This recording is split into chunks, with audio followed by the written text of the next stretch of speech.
Hello नमस्कार किसान साथियों आप सभी का स्वागत है Ajay Pal agriculture YouTube channel पर। दोस्तों आज हम बात करने वाले हैं बालियां निकलते समय लास्ट स्प्रे कौन सी करें। हाँ किसान साथियों, बालियां निकलते समय हमें लास्ट स्प्रे कौन सा करना चाहिए जिससे हमारी धान की फसल तो होगी, उसमें कुछ पोषक तत्व की आवश्यकता होती है लास्ट स्टेप में। हाँ किसान साथियों, इस समय जब बालियां निकलती हैं हमें हमारी धान की फसल में सिर्फ एक यानी कि कुछ ऐसे महत्वपूर्ण पोषक तत्व की आवश्यकता होती है जिससे हमारी धान की फसल को सही मात्रा में उपलब्ध हो जाए।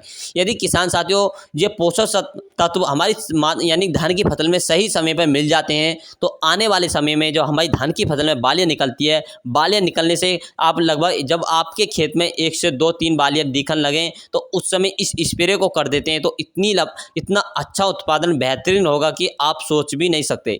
क्योंकि किसान साथियों उस समय हमारी धान की फसल के लिए कुछ पोषक तत्व की आवश्यकता होती है। तो आखिर में ये पोषक तत्व कौन कौन से हैं और कैसे कैसे अपनी धान की फसल में यूज करना चाहिए जिससे आने वाले समय में बालियां लंबी हो, दाने का भराव 100% हो। बालियां देखा होगा आपने अक्सर कि बालियां सफ़ेद पड़ जाती है, वो सूख जाती है, वो भी नहीं सूखेगी। आपकी धान की फसल में एक भी यानी कि जो धान की फसल में देखते हैं उसमें जो बाल खाली रह जाती है, दाना का भराव 100% नहीं हो पाता, वो भी खाली नहीं रहेगा, दाना का अच्छा 100% भराव रहेगा, फसल आपकी बेहतरीन रहेगी। तो आपके लिए कौन से अपनी धान की फसल में कौन सा स्प्रे करना चाहिए। तो किसान साथियों वीडियो को लंबी ना करते हुए चैनल पर पहली बार है चैनल को सब्सक्राइब करें, कमेंट करके जरूर बताएं आप यह वीडियो कौन से राज्य से देख रहे हैं। किसान साथियों शुरू करते हैं। तो हमने नंबर 1 पर जो तो रखा है किसान साथियों काफ़ी अच्छी बेहतरीन स्प्रे। यदि आप इस स्प्रे को अपनी धान की फसल में करते हैं बालियां निकलते समय तो आपको आने वाले समय में इतना अच्छा उत्पादन मिल जाएगा आप सोच भी नहीं सकते।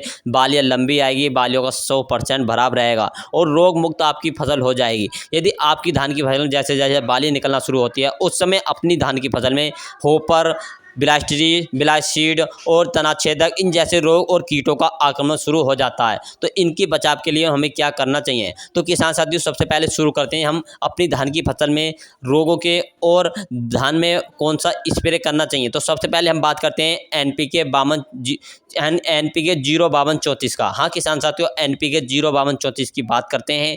इसी के साथ किसान साथियों आपको जो ऐड करना अपनी धान की फसल में और भी अन्य खाद ऐड करने हैं और भी अन्य पोषक तत्व ऐड करने हैं जिससे आपकी धान की फसल अच्छी बन सके, बेहतरीन बालियां आ सके। तो आपको एनपीके 05234 लेना है। एनपीके 05234 से 0% नाइट्रोजन, 52% पोटास और 52% फास्फोरस और 34% पोटास पाई जाती है। तो किसान साथियों आने वाले समय में बहुत अच्छा रहेगा। यानी हम एनपीके 05234 की मात्रा की बात करते हैं तो आपको 1 से 1.5 किलोग्राम एनपीके लेना है और आपको एक अच्छे बर्तन में घोल बनाकर स्प्रे करना है। इसी के साथ आपको जो ऐड करना है बोरोन की मात्रा आपको यानी कि 150 ml लेनी है। किसान साथियों बोरोन के क्या फायदे होंगे, परागण की क्रिया को बनाएगा, क्लोरोफिल की मात्रा को सही रखेगा और बूर तो होता है उसको भी नियंत्रण रखेगा। धान में 100% बालियां जो रहेंगी वो टूट के नहीं गिरेंगी, दाना झल जाता है वो भी हलेगा नहीं, बालियां रहेगी पूरी वजनदार। तो आप बोरोन ले सकते हैं। बोरोन की मात्रा आपको 150 ml लेनी है। एनपीके 05234 की 1.5 किलोग्राम लेनी है। यदि आपकी धान की फसल में जैसे कोई रोग लग गया, जैसे सीट ब्लाइट और किसान साथियों अन्य रोग भी लग जाते हैं, होपर जैसे रोग लग जाते हैं जैसे, और उसमें कीट लग जाते हैं, तनाछेदक कीट लग जाता है और अन्य कौन सा भी कीट हो जाता है, आपकी धान की फसल में बालियों पर यानी पीले रंग की जो गांठ सी बन जाती है वो देखा होगा, अक्सर देखा जाता है। इन सबसे मुक्ति पाने के लिए आप सिर्फ अपनी धान की फसल में स्प्रे कर सकते हैं जैसे रोग भी न लगे और धान में कोई कीट न लगे, धान की जो बालियाँ है वो इस पर गांठ सी बन जाती है पीली पीली, वो भी नहीं बने। तो इसलिए आपको ऐड करना है कोराजीन की किसान साथियों मात्रा आपको ऐड करनी है। काफ़ी अच्छा रहता है दोनों किसान साथियों। कोराजीन की मात्रा आपको ऐड करनी है 80 ग्राम। हाँ किसान साथियों 1 एकड़ के लिए 80 ग्राम कोराजीन की मात्रा ऐड कर सकते हैं। और किसान साथियों यदि आप कोराजीन नहीं लेना चाहते हैं तो आप इनों में से दोनों को लेना है। फिर यदि कोराजीन लेते हैं तो आप इसमें एनपीके 05234 के संग ऐड नहीं करना, सिर्फ आपको कोराजीन की स्प्रे अकेले में करना है। और एनपीके 05234 और बोरोन को एक साथ दोनों को मिलाकर स्प्रे करना है। स्प्रे करने के लगभग 3 से 4 दिन बाद आपको कोराजीन की स्प्रे करनी है। कोराजीन की स्प्रे सिर्फ आपको अकेले करनी है, एनपीके 05234 और बोरोन के साथ नहीं मिलानी है।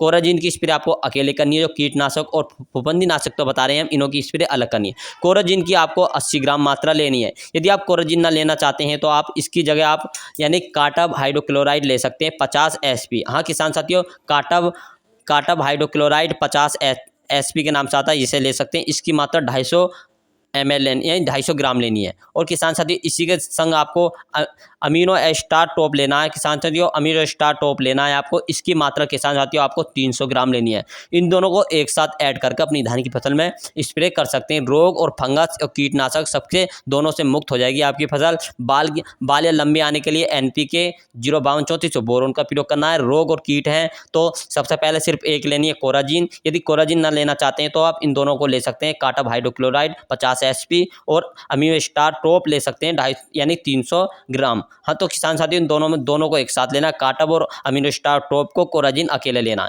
सिर्फ आपको इन तीनों में से किसान साथियों 2 को एक साथ लगाना है। यदि कोराजिन को लगाने हैं तो आप इन दोनों को नहीं लगाएं। यदि इन दोनों को लगा रहे हैं काटब हाइड्रोक्लोराइड और अमीनो स्टार टॉप को तो कोराजिन ना लगाएं। हाँ किसान साथियों इन तीनों को सिर्फ आपको जब लगाना है, जब कोराजिन नहीं लगाते हैं तो इन लगा सकते हैं, और जब कोराजिन लगा रहे हैं तो इन दोनों को नहीं लगा सकते। तो किसान साथियों आशा करते हैं आपको वीडियो समझ में आ गई होगी। यदि समझ में नहीं आई तो किसान साथियों कमेंट करके जरूर बताएं। हम दोबारा बताते हैं, बाल लंबी करने के लिए अच्छी पैदावार के लिए NPK 05234 और बोरोन लेना है। किसान साथियों जब आपकी धान की फसल रोग और कीट लग जाते हैं तो सिर्फ आपको कोराजिन लेनी है 80 ग्राम। यदि कोराजिन ना लगाते हैं तो आप काटब हाइड्रोक्लोराइड ले सकते हैं 50 SP और अमीनो स्टार टॉप ले सकते हैं।